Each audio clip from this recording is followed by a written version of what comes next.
गेल्या 24 वर्षापासून तुम्ही भारतरत्न डॉक्टर बाबासाहेब आंबेडकरांची आगळीवेगळी जयंती साजरी करतात. आज तुम्ही बैठक पण बोलावली होती. काय निर्णय झाला त्या बैठकीला?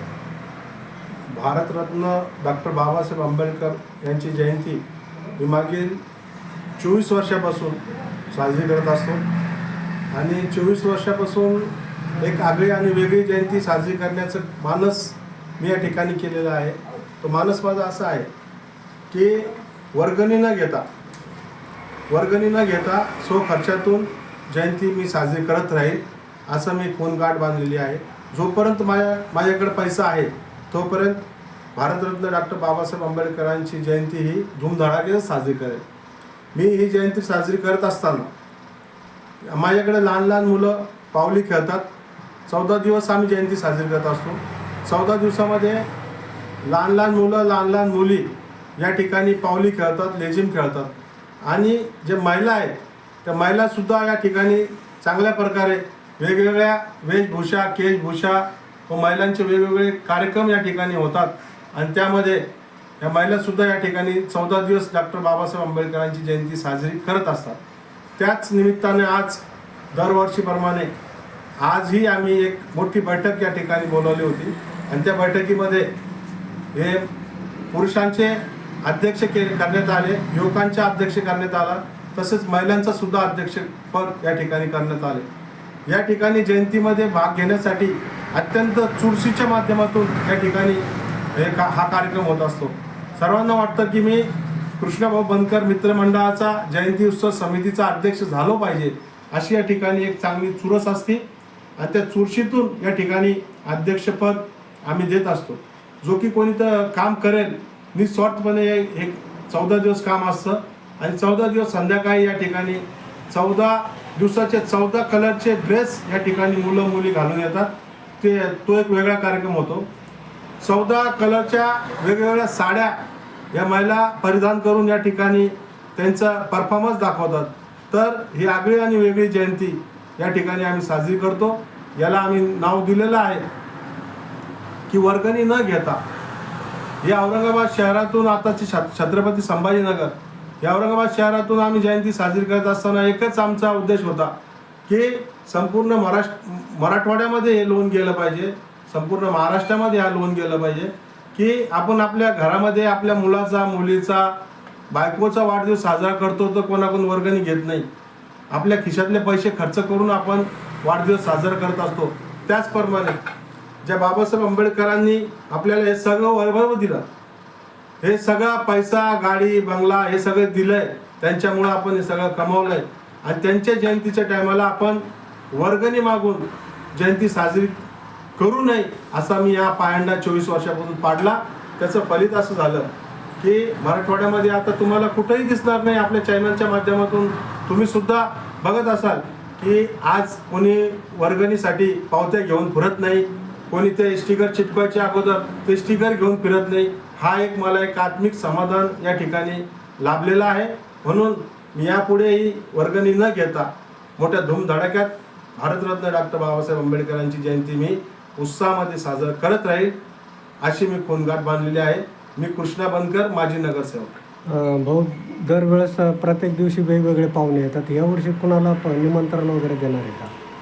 आमच्याकडं जे लेझिम आणि पावलीचा कार्यक्रम झाल्यानंतर जे आम्ही लहान मुलांना संध्याकाळी जो नाश्ता देतो त्या नाश्त्यासाठी सुद्धा या ठिकाणी स्पर्धा लागते. अनेक लोक येऊन सांगतात की आम्ही आमच्या परीने नाश्ता देऊ. तर आम्ही त्यांना म्हणतो की तुम्ही नाश्ता देऊ नका, हे सगळं खर्च मी करेलच. परंतु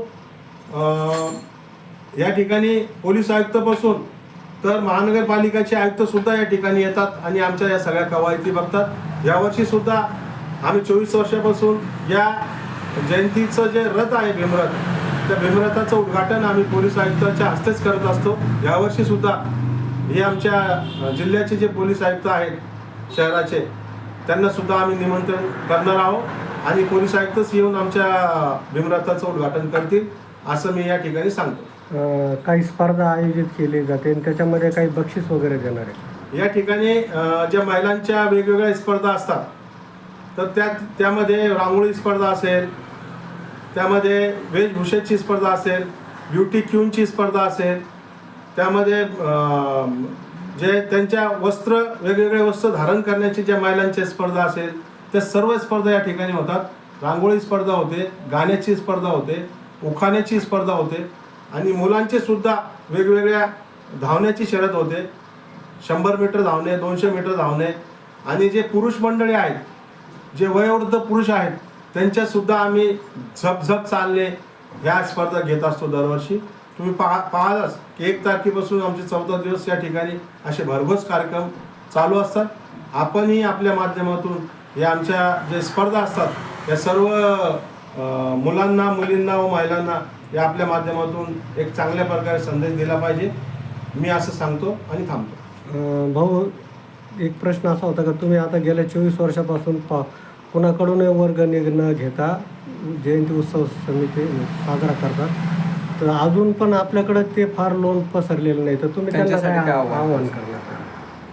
नाही, मला असं वाटतं की अगोदर जे संपूर्ण ऑफिसेसमध्ये, जसे की मी महानगरपालिकेत जात असतो, BNC मध्ये जात असतो, वेगवेगळ्या कार्यालयामध्ये जात असतो, त्या ठिकाणी आपले कार्यकर्ते ज्या वर्गणी घेऊन जयंती साजरी करायचे, तर बऱ्यापैकी आता कोणीही बुक घेऊन कार्यालयामध्ये फिरत नाही.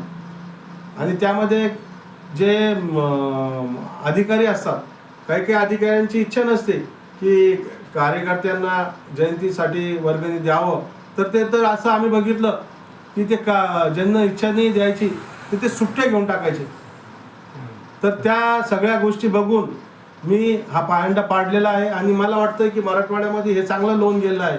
आता बीड, उस्मानाबाद, परभणी, जालना ह्या ठिकाणून मला फोन आले आजच की भाऊ, आम्ही आमचे जे मुलं आहे, युवक, जे काम धंदे करून कष्ट करून आम्ही फक्त वर्षाला 100 मुलं असतील तर 100 मुलांचे 5-5 हजार रुपये जमा करतो, 200 मुलं असेल तर 2-2 हजार रुपये जमा करतो.